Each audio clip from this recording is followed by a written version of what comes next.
மனைவி சங்கீதாவுக்கு விவாகரத்து அளிக்க தவிக தலைவரும் நடிகருமான விஜய் முடிவு என்ற மற்றுமோர் அண்மைச் செய்தியை நாம் பார்க்கிறோம். அம்மாவுக்கு இவ்வளவு கடன் கொடுத்தேன், அப்பாவுக்கு இவ்வளவு கடன் கொடுத்தேன், மகனுக்கு மனைவிக்கு இவ்வளவு கடன் கொடுத்தேன்னு எழுதி வச்சவரு உனக்கு 2000 தரேங்கிறாங்க. எங்கிருந்து ஒரு பாரு பக்கமா சில பயங்கர லூசு. நேத்து டிவிகே தலைவர் விஜய் வந்து பாத்தீங்கன்னா வீட்டை விட்டு வெளியே வந்தாரு. வெளியே வந்து எங்க போனாரு அப்படின்ற மாதிரி பாத்தீங்கன்னா டைரக்டா திருச்சிக்கு போனாரு. திருச்சிக்கு போய் என்ன பண்ணாரு? முட்டி போட்டாரு. முட்டி போட்டு கர்த்தர்கிட்ட பிரார்த்தனை பண்ணாரு. தமிழ்நாட்டில் எந்த கட்சி தலைவனும் செய்யாத ஒன்றை தவிகவோட தலைவர் விஜய் இன்றைக்கு போய் செய்யறாரு. அத சில பேர் அவர் வந்து எலெக்ஷன்ல ஜெயிக்கணும் அதுக்காக பிரார்த்தனை பண்ணாரு அப்படின்ற மாதிரி சொல்றாங்க. ஓட்டு கிடைக்காதுன்னு மண்டி போட்டான். பல பேர் என்ன சொல்றாங்க, இல்ல நாளைக்கு கேஸ் வருதுல, அந்த கேஸ்ல வந்து பாத்தீங்கன்னா தனக்கு சாதகமா முடியணும், அதனால பாத்தீங்கன்னா பிரார்த்தனை பண்ணாரு அப்படின்ற மாதிரி சொல்றாங்க.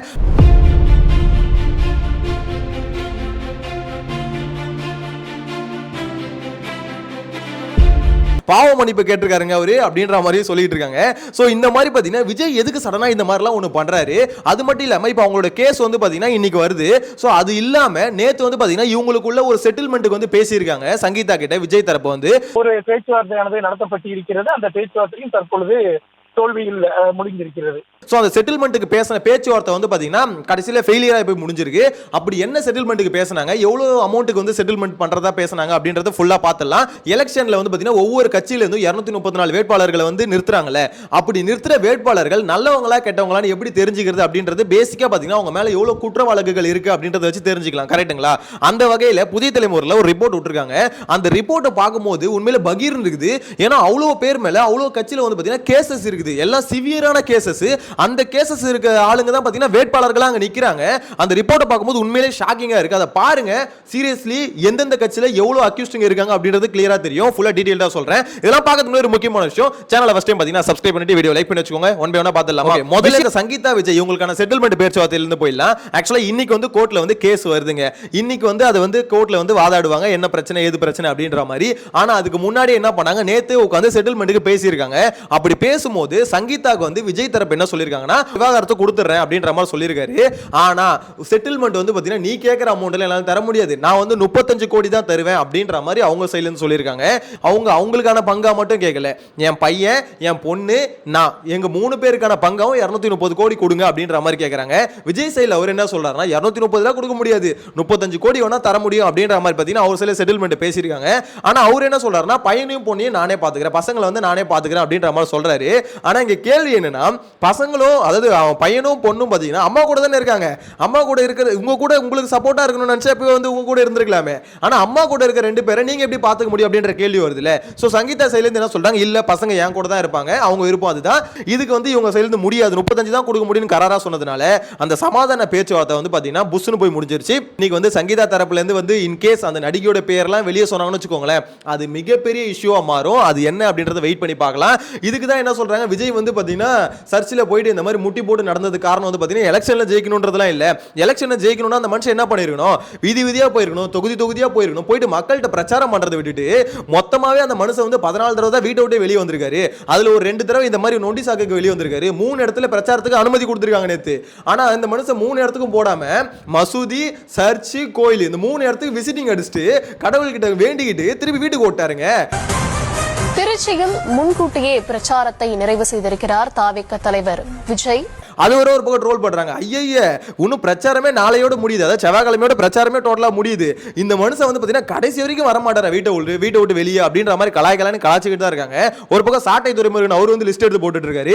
இது வரைக்கும் எவ்வளவு இடத்துல வந்து விஜய் வந்து இந்த பிரச்சாரத்தை ரத்து பண்ணிருக்காரு அப்படின்ற மாதிரி அந்த லிஸ்ட்டை பார்க்கும்போது ஏன் சார் எதுக்கு இவ்வளவு இடத்துல ரத்து பண்றீங்க, ஃபுல்லா ரத்துன்னு ரத்தா பண்ணிட்டு இருக்காரு. 16 ஓய்வு, 17 ஓய்வு, 18 ஓய்வு, 19 ஓய்வு, 20 ஓய்வு, 21 ஓய்வு, 22 ஓய்வு, 23 ஓய்வு, மார்ச் 24 ஓய்வு, மார்ச் 25 ஓய்வு, மார்ச் 26 ஓய்வு, மார்ச் 27 ஓய்வு, எனக்கு டயர்டா இருக்கு, மார்ச் 28 ஓய்வு, மார்ச் 29 ஒரு மணி நேரம் வேட்பாளர் அறிவிப்பு, வீட்டுல இருந்து 1/2 மணி நேரம் தூரத்துல. மார்ச் 30 பெரம்பூர்ல வேட்புமனு தாக்கல், 12 மணிக்கு வேட்புமனு தாக்கல். மார்ச் 31 ஓய்வு, ஏப்ரல் 1 ஓய்வு, ஏப்ரல் 2 திருச்சி கிழக்குல 10 மணிக்கு இறங்குறாப்ல, 12 மணிக்கு வேட்புமனு தாக்கல், 1 மணிக்குள்ள பேச்ச முடிச்சிட்டு திருப்பி கிளம்பிட்டாப்ல. ஏப்ரல் 3 ஓய்வு, ஏப்ரல் 4 புதுச்சேரியில, அப்புறம் ஏப்ரல் 5 ஓய்வு, ஏப்ரல் 6 ஓய்வு, ஏப்ரல் 7 ஓய்வு, ஏப்ரல் 8 திருநெல்வேலி 20 நிமிஷம் பேசினாப்ல, பேசிட்டு தூத்துக்குடி போயிட்டு ரோட் ஷோ பண்ணிட்டு கிளம்பிட்டாப்ல. ஏப்ரல் 9 ஓய்வு, April 10 Karaikudi road show, April 11 ஓய்வு, ஏப்ரல் 12 கன்னியாகுமரி ஒரு 20 பேச்சு, அப்புறம் ஏப்ரல் 13 ஓய்வு, ஏப்ரல் 14 திருப்பூர் ரோட் ஷோ, அப்புறம் ஒரு 10 10 நிமிஷம் பேசினார். ஏப்ரல் 15 சென்னையில ரோட் ஷோ, ஏப்ரல் 16 தேர்தல் அறிக்கை வெளியீடு. எனக்கு தெரிஞ்சு ஒண்ணு மட்டும் கிளியரா தெரியுதுங்க, விஜய் 234 தொகுதியில வந்து நம்ம வேட்பாளர்களை நிறுத்தி அவங்களை ஜெயிக்க வைக்கணும் அப்படின்றதுலாம் மோட்டிவே இல்ல போல இருக்குது. அவரை பொறுத்த வரைக்கும் அவரோட 2 தொகுதி இருக்குல்ல, திருச்சி கிழக்கும் பெரம்பூர், இதுதான் ஃபோக்கஸ். நான் வந்து இதுல ஃபோக்கஸ் பண்ணிக்கிறேன், நான் இதுல வின் பண்ணிக்கிறேன், அவ்வளவுதான் அப்படின்ற ஒரு ஃபோக்கஸ்ல தான் இருக்காரா என்னன்னு தெரியல. ஏன்னா அந்த மாதிரி தான் போயிட்டு இருக்கு. அந்த மனுஷன் அட்லீஸ்ட் மாவட்ட வரையாவது போயிருக்கணும்ல. ரொம்ப மாவட்டம் எல்லா மாவட்டத்தையும் கவர் பண்ணலனா கூட ஒரு 30 மாவட்ட வரையாவது 30 தடவையாவது போயிருக்கணும்ல. அதை கூட அந்த மனுஷன் பண்ணல அப்படின்றது எனக்கு புரியல. என்ன மாதிரியான பாலிடிக்ஸ் இது? விஜய் ஃபேஸை வச்சு மட்டுமே மொத்தமாக 234 தொகுதியில் இருக்க மக்களும் ஓட்டை போட்டு ஒரு சிஎம் ஆக்கிடுவாங்களா? ஒவ்வொரு தொகுதியிலையும் போயிட்டு அங்கங்க என்னென்ன பிரச்சனை இருக்கு, ஸோ தொகுதி வரையா போக முடியல, மாவட்ட வரையாவது போயிருக்கலாம்ல. அந்தந்த மாவட்டத்தில் என்ன பிரச்சனை இருக்கு அப்படின்னு சொல்லி ஹைலைட் பண்ற மாதிரி எல்லா இடத்துக்கும் போய் பேசியிருக்கலாம். டோட்டலா இது என்ன மாதிரியான ஒரு அரசியல் அப்படின்றதே புரிஞ்சுக்க முடியல. ஆக்சுவலா கொஞ்சம் சோம்பேறித்தனம் ரொம்ப அதிகமா இருக்கு அப்படின்றத நிறைய கட்சிகள் வந்து விமர்சனம் பண்றாங்க. இவர் பண்றதெல்லாம் பார்க்கும்போது அப்படிதான் தெரியுது. நேத்து கோயிலுக்கு போனாரு, சர்ச்சுக்கு போனாரு, மசூதிக்கு போனாரு, எல்லாம் ஓகே. ஆனா அதுக்கப்புறம் போயிட்டு பிரச்சாரம் பண்ணிருக்கணும்ல, பர்மிஷன் கொடுத்துருக்காங்களே. ஆனா உங்களுக்கு பர்மிஷன் கொடுக்குறாங்களே எலெக்ஷன் கமிஷன், அவங்க எவ்வளவு கடுப்பாவாங்கன்னு யோசிச்சு பாருங்களேன். சும்மா இவர் பர்மிஷன் கேட்கறது அப்புறம் கேன்சல் பண்றது, பர்மிஷன் கேட்கறது கேன்சல் பண்றது. இதுக்கு முன்னாடி எப்படி உருட்டிட்டு இருந்தாங்க, எங்களுக்கு பர்மிஷனே கொடுக்கல அதனால தான் கேன்சல் பண்ணிட்டு போறோம் அப்படின்ற மாதிரி சொல்லிட்டு இருந்தாங்க. இப்போ எல்லா பர்மிஷனும் கொடுக்குறாங்க, கொடுத்தாலும் மனுஷன் போக மாட்டாரு. இப்போ என்ன காரணம் சொல்றதுனே தெரியல. அதனால காரணமே இல்லாம காரணம் இல்லாம ரத்துங்க. வெளியே வந்து ஒரு 2 hour 3 hour டைம் ஸ்பெண்ட் பண்ணிட்டாரா, அவ்வளவுதான் உடம்பு டயர்ட் ஆயிடுது, பாடி டயர்ட் ஆயிடுது, உடனே வண்டி வந்து வீட்டுக்கு விடுறா அப்படின்னு நம்ம ஜூட் விட்டுறாரு. நீங்க விஜய் வந்து முட்டி போட்டு நடந்து போனார்ல, அதை பார்க்கும் போதும் கோயிலுக்கு போனதும் மசூதிக்கு இதெல்லாம் பார்க்கும் போது உங்களுக்கு என்ன தோணுது, என்ன சொல்ல வராருன்னு நினைக்கிறீங்க? அவர் வந்து பாத்தீங்கன்னா வேண்டுதல், அதாவது ஜெயிக்கணும்னு சொல்லிட்டு எலெக்ஷன் ஜெயிக்கணும்னு வேண்டாருன்னு நினைக்கிறீங்களா? இல்ல இந்த மத்த கட்சிகளை விமர்சனம் பண்றாங்களே, இல்ல அவர் போயிட்டு பாத்தீங்கன்னா இந்த கேஸ்ல இருந்து எப்படியோ தப்பிக்கணும் அப்படின்னு சொல்லிட்டு வேண்டாரு அப்படின்ற மாதிரி நினைக்கிறீங்க? உங்களோட கருத்தை கமெண்ட்ல மென்ஷன் பண்ணுங்க. இதுக்கப்புறம் தான் ரொம்ப முக்கியமான விஷயம், மக்கள் எல்லாம் தெரிஞ்சுக்க வேண்டிய விஷயம். இந்த வேட்பாளர்கள் சொன்னால ஒவ்வொருத்தர் மேலே எவ்வளவு கேஸுங்க இருக்கு தெரியுமா? அதை பார்க்கும்போது ஷாக்கிங்கா இருக்கு. ஏன் இப்போ வந்து டிவிக்கே அவங்க கட்சியில அத்தனை வேட்பாளர்கள் மேல அவ்வளோ கேஸ் இருக்குது. ஸோ அதெல்லாம் பார்க்கும்போது உண்மையில கடுப்பா இருக்குது. என்னடா இது, இவங்க மேல இருக்கல கேஸ், அது சாதாரண கேஸ் இல்ல, கடுமையான குற்ற வழக்குகள். ஓகேங்களா, சாதாரண கேஸ்லாம் இதுல இல்ல, கடுமையான குற்ற வழக்குகள் தான் இருக்கு. அதுல பாத்தீங்கன்னா அதிமுக வந்து பாத்தீங்கன்னா 170 பேர், 170 இடத்துல பாத்தீங்கன்னா அவங்க அதிமுக போட்டிடுறாங்க. அது 170ல 60 பேர் மேல கேஸ் இருக்குது. 170ல 60 பேர் மேல கேஸ் இருக்குது. அவங்க தான் டாப். நெக்ஸ்ட் வந்து பாத்தீங்கன்னா பாமக 18 இடத்துல போட்டிடுறாங்க. 18ல வந்து பாத்தீங்கன்னா 6 பேர் மேல கேஸ் இருக்குது. நெக்ஸ்ட் வந்து பாஜக வந்து 33 இடத்துல போட்டிடுறாங்க. 33ல 9 பேர் மேல கேஸ் இருக்குது. நெக்ஸ்ட் வந்து சிபிஐ வந்து பாத்தீங்கன்னா 5 இடத்துல போட்டிடுறாங்க. அந்த 5ல ஒருத்தர் மேல வந்து கேஸ் இருக்குது. நெக்ஸ்ட் தாவேகா வந்து ஹைலைட், ஏன்னா புது கட்சி, தூய சக்தி, நாங்க வந்து தூய்மையான அரசியல் கொடுப்போம் அப்படின்ற மாதிரி விஜய் வந்து பாத்தீங்கன்னா மூச்சுக்கு 3 தடவை சொல்றாரு. ஆனா இந்த லிஸ்ட்டை பார்த்தா அப்படி தெரியல சார் அப்படின்ற மாதிரி தான் இருக்குது. ஏன்னா 231 வேட்பாளர்கள், அந்த 231ல 43 பேர் மேல வந்து கேஸ் இருக்குது. எவ்வளவு பெரிய விஷயம் யோசிச்சு பாருங்க. விஜய் வாய்க்கு வாய் நான் வந்து தூய சக்தி, ஊழல் ஏதாவது ஒரு ஆட்சி கொடுப்பேன் அப்படின்ற மாதிரி இஷ்டத்துக்கு அடிக்கிறாரு. இவ்வளவு அக்யூஸ்டுங்களை தூக்கி வேட்பாளர்களா போட்டிருக்காருன்னா என்ன அர்த்தம்? இது இவ்வளவு பேர் மேல கேஸ் இருக்குதுங்க, சாதாரண கேஸ் இல்லைங்க, எல்லாம் ஹெவியான கேஸுங்க. ஓவராலா பார்க்கும்போது 43 பேர் மேல கேஸ் இருக்குது அப்படின்னும் போது இது என்ன மாதிரியான ஒரு விஷயமே தெரியல. விஜய் வந்து பாத்தீங்கன்னா நான் வந்து ஒரு சேஞ்ச் கொடுக்க போறேன்னு சொன்னாரு. அப்படியே ஒரு சேஞ்ச் தெரியலையே. இந்த கட்சியில இருந்து தூக்கி உங்க கட்சியில போட்டீங்கன்னா இப்படிதான் இருக்கும் லட்சணம். இதுல எங்க வந்து தூய்மையான அரசியல், எங்க வந்து பாத்தீங்கன்னா புது பாலிடிக்ஸ், எங்க ஒரு சேஞ்ச் வரப்போகுது, அதே தான் நடக்குது அப்படின்றது இத லிஸ்ட் பார்க்கும்போதே தெரியுது. 231ல 43 பேர் மேல வந்து கேஸ் இருக்குது. திமுக வந்து பாத்தீங்கன்னா 175 வேட்பாளர்கள், அந்த 175ல 32 பேர் மேல வந்து கேஸ் இருக்குது. நெக்ஸ்ட் காங்கிரஸ் வந்து பாத்தீங்கன்னா 28 வேட்பாளர்கள், 28ல வந்து 5 பேர் மேல கேஸ் இருக்குது. தேமுதிக வந்து 10ல ஒருத்தர் மேல வந்து கேஸ் இருக்குது. இந்த கேஸ்ங்களா என்னன்னு சொல்றேன். இந்த கேஸை பொறுத்தவரைக்கும் பாத்தீங்கன்னா பெண்களுக்கு எதிரான குற்றங்கள் 18 வேட்பாளர்கள், பெண்களுக்கு எதிரான குற்றங்கள் வந்து இந்த ஓவரால் லிஸ்ட் வந்து 18 வேட்பாளர்கள் இருக்காங்க. கொலை 13 வேட்பாளர்கள், அதுக்கடுத்து கொலை முயற்சி வந்து பாத்தீங்கன்னா 44 வேட்பாளர்கள். இதெல்லாம் பாத்தீங்கன்னா சில முக்கியமான குற்றங்களை வந்து ஹைலைட் பண்ணிருக்காங்க. சோ அதை தான் இப்ப போட்டிருக்காங்க. சோ இதை பார்க்கும்போது இவ்வளவு அக்யூஸ்டுங்களுக்கு வாய்ப்பு கொடுப்பீங்க, என்ன மாதிரியான அரசியல் இது அப்படின்ற மாதிரி உங்களுக்கு எல்லாம் ஒன்று தோணும். என்டிகே எங்க ஆளை காணும் இதுல அப்படின்ற மாதிரி. ஆக்சுவலா என்டிகே இல்ல, யார் மேலேயும் கேஸ் இல்ல. இதுதான் ஒரு சேஞ்ச்னா என்னன்னா இப்படிதான் இருக்கணும். இந்த மாதிரி ஒரு ஆளுங்களுக்கு நீங்க வாய்ப்பு கொடுத்துட்டு சேஞ்ச்னு எப்படி சார் சொல்லுவீங்க?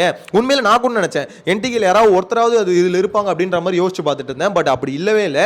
சீமான் அடிக்கடி சொல்லுவார், நான் செலக்ட் பண்ண ஒவ்வொருத்தரும் பாத்தீங்கன்னா மக்கள் சேவைக்காக வந்தவங்க, அடிச்சு பிடிங்கி சம்பாதிக்கணும்னு நினைக்கிறவங்க இல்ல, அதனால அந்த மாதிரி ஆளை வந்து நிறுத்தலன்னு சொல்லுவாரு. ஆக்சுவலா இந்த லிஸ்ட்டை பார்க்கும்போது அது கிளியரா தெரியுது. ஏன்னா ஒருத்தர் மேல கூட இந்த மாதிரி கேசஸ் இல்லைங்க. ஸோ அப்படி இருக்கும்போது கிளீன் பாலிடிக்ஸ் எது, இந்த மாதிரி பாத்தீங்கன்னா மக்களை டைவர்ட் பண்ற ஒரு பாலிடிக்ஸ் எது அப்படின்றது அப்பட்டமா தெரியுது. இது வந்து நான் சீமானுக்கு சப்போர்ட் பண்றதுக்காக சொல்லல.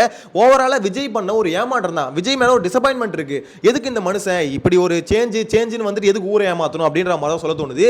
உங்களோட கருத்தை அப்படின்றத மறக்காம கமெண்ட்ல மென்ஷன் பண்ணுங்க. இதை பத்திலாம் நீங்க என்ன நினைக்கிறீங்க? இவ்வளவு பேர் மேல கேஸ் இருக்குது, மக்கள் வந்து டிவிகே ஓட்டு போறேன், மக்கள் வந்து டிஎம்கே ஓட்டு போறேன், ஏடிஎம்கே ஓட்டு போறேன் அப்படின்ற மாதிரி ஒவ்வொருத்தரும் ஓட்டு போட போறீங்களே. சோ அந்த மாதிரி ஓட்டு போட போகும்போது தயவு செஞ்சு வேட்பாளர்கள் யார் என்னன்னு போய் பாருங்க. அதை பார்த்தா தான் உங்களுக்கே தெரியும். வேட்பாளர்களோட ஹிஸ்டரியை பாருங்க. அவன் யாரு, அவன் ஃப்ராடா, அவன் வந்து அவன் மேல கொலை கேஸ் இருக்குதா, அவன் இதுக்கு முன்னாடி என்ன பண்ணிட்டு இருந்தான் அப்படின்றத ஒரு 5 நிமிஷம், ஒரு நாளைக்கு ஒரு 5 நிமிஷம் ஸ்பெண்ட் பண்ணுங்க. ஸ்பெண்ட் பண்ணி அந்த வேட்பாளர் யாரு அப்படின்ற மாதிரி கூகுள் சர்ச் பண்ணி பாருங்க. அட்லீஸ்ட் ஜென்சி கிட்ஸ் நீங்களாவது பண்ணுங்க. அந்த மாதிரி பண்ணாதான் தெரியும். ஏன்னா நீங்க பிளைண்டா பாத்தீங்கன்னா விஜய்க்காக ஓட்டு போறேன், டிவிக்காக ஓட்டு போறேன்னு போடக்கூடாது. அந்த வேட்பாளர் இவ்வளவு அக்யூஸ்டா இருந்தா எப்படி நீங்க தான் அனுபவிக்க போறீங்க. அதனால வேட்பாளர் யாருன்றத முதல்ல பாருங்க. பார்த்துட்டு நீங்க டிவிகே ஓட்டு போடுங்க, டிஎம்கே ஓட்டு போடுங்க, ஏடிஎம்கே ஓட்டு போடுங்க, என்டிகே ஓட்டு போடுங்க. பட் வேட்பாளர் யாரு, அவங்க பேர்ல என்னென்ன கேசஸ் இருக்கு, அவங்க நல்லவங்களா கெட்டவங்களா அப்படின்றத பார்த்துட்டு ஓட்டு போடுங்க. நீங்க ஓட்டு போடுற வேட்பாளர் வந்து தோத்தே போனாலும் ஒரு நல்லவனுக்கு நான் ஓட்டு போட்டேன் அப்படின்ற ஒரு சாட்டிஸ்ஃபேக்ஷன் உங்களுக்கு கிடைக்கும். அந்த சாட்டிஸ்ஃபேக்ஷன் கிடைக்கணும்னா கரெக்டான ஆளா பார்த்து ஓட்டு போடுங்க அப்படின்ற மாதிரி தான் சொல்ல தோணுது. அதே மாதிரி நீங்க இந்த கேள்விக்கு பதில் சொல்லுங்க. ஆக்சுவலா விஜய் வந்து சங்கீதா அவங்களுக்கு வந்து 35 கோடி தான் தருவேன் அப்படின்ற மாதிரி சொல்றாருல, இது வந்து சரின்னு நினைக்கிறீங்களா? இல்ல அவங்களுக்கு, அவங்க பையனுக்கு, அவங்க பொண்ணுக்கு 3 பேருக்கு சேர்த்து இந்த செட்டில்மெண்ட் அமௌண்ட், அந்த செட்டில்மெண்ட் கொடுக்கணும் அப்படின்ற மாதிரி நினைக்கிறீங்களா? அதை பத்தி நீங்க என்ன நினைக்கிறீங்க? உங்களோட கருத்துக்கள் எல்லாத்தையும் மறக்காம கமெண்ட்ல மென்ஷன் பண்ணுங்க. இதை வந்து பாத்தீங்கன்னா உங்களோட பர்சனல், இதை பத்தி பேசக்கூடாது அப்படின்ற மாதிரிலாம் இப்போதைக்கு வந்து தயவு செஞ்சு திருப்பி அதே உருட்டை வந்து உருட்டாதீங்க. இது பொலிட்டிக்கலா எப்பயோ மாறிடுச்சு. ஏன்னா ஒரு பொலிட்டிக்கல் கட்சியோட லீடர். ஸோ அப்படிங்கும்போது பொலிட்டிக்கலா எல்லாமே மாறிடுச்சு. இதை வச்சு தான் கிரிட்டிசிசம் வருது. விஜய் வந்து எல்லாரையும் கோலம் போட சொல்றாரு, ஆனா அவர் வீட்லயே கோலம் போறதுக்கு ஆள் இல்லையே, அந்த நிலைமையில தான் அவர் வீட்டையே நடத்துறாரு, நாட்டை எப்படி நடத்துவார் அப்படின்ற மாதிரி கேட்கறாங்க. இதை வச்சு தான் சீமானு கேட்கறாரு, 2000 தரேன், 2500 தரேன் அப்படின்ற மாதிரி எல்லாம் சொல்றாங்க. இப்போ விஜய் வந்து 2500 தரேன்னு சொல்றாரு, ஆனா அவங்க பசங்களுக்கு வந்து பாத்தீங்கன்னா கொடுத்த காசே கடன் லிஸ்ட்ல வந்து ஆட் பண்ணிருக்காரு. ஆக்சுவலா வேட்புமனு தாக்கல் பண்ணார்ல, அப்போ வந்து கொடுத்த லிஸ்ட்ல வந்து பாத்தீங்கன்னா சங்கீதா அவங்க மேல வந்து பாத்தீங்கன்னா 12 கோடி வந்து அவங்களுக்கு கடன் கொடுத்திருக்கேன், அவங்க பையனுக்கு வந்து கடன் கொடுத்திருக்கேன், பொண்ணுக்கு கடன் கொடுத்திருக்கேன், அதே மாதிரி பாத்தீங்கன்னா அப்பா கடன் கொடுத்திருக்கேன், இந்த மாதிரி அம்மா கடன் கொடுத்திருக்கேன், எல்லாருக்கும் செலவு பண்ணது வந்து கடன் லிஸ்ட் ஆட் பண்ணிருக்காரு. இவர் தான் வந்து பாத்தீங்கன்னா உங்களுக்கு 2500 கொடுக்க போறாரா? அவர் கொடுக்குற காசு உங்களோட காசுடா, அவரோட காசு எடுத்து கொடுக்க மாட்டாரு. அவங்க பையனுக்கும் பொண்ணுக்கும் பொண்டாட்டிக்கும் அம்மாக்கும் அப்பாக்கும் கொடுக்காத மனுஷன் உங்களுக்கு அவர் காசு எடுத்து கொடுக்க போறாரு. உங்களோட காசு தான் உங்களுக்கு கொடுக்குறாரு. அதனால விஜய் கொடுக்குறாரு, ஸ்டாலின் கொடுக்குறாரு, எடப்பாடி கொடுக்குறாரு அப்படின்ற மாதிரி பேசிட்டு சுத்தாதீங்க அப்படின்னு சொல்லிட்டு கழுவி ஊத்துறாரு அப்படின்ற மாதிரி தான் சொல்ல தோணுது. அம்மாவுக்கு இவ்வளவு கடன் கொடுத்தேன், அப்பாவுக்கு இவ்வளவு கடன் கொடுத்தேன், மகனுக்கு மனைவிக்கு இவ்வளவு கடன் கொடுத்தேன்னு எழுதி வச்சவரு உனக்கு 2500 தரேங்கிறாரு. எங்கிருந்து கொடுப்பாங்க பாரு, பக்கா மாசில பயங்கர லூசு. எனிவேஸ், நீங்க என்ன நினைக்கிறீங்க? விஜய் வந்து சங்கீதாக்கு அந்த செட்டில்மெண்ட் அமௌண்ட் கொடுக்கணும் அப்படின்ற மாதிரி நினைக்கிறீங்களா? இல்ல அவ்வளோலாம் கொடுக்க கூடாது, விஜய் சொல்றது கரெக்ட் தான், 35 கோடி தான் கொடுக்கணும், அதுதான் நியாயம் அப்படின்ற மாதிரி நினைக்கிறீங்களா? நெக்ஸ்ட் வீடியோல மீட் பண்ணலாம். Tata, bye by.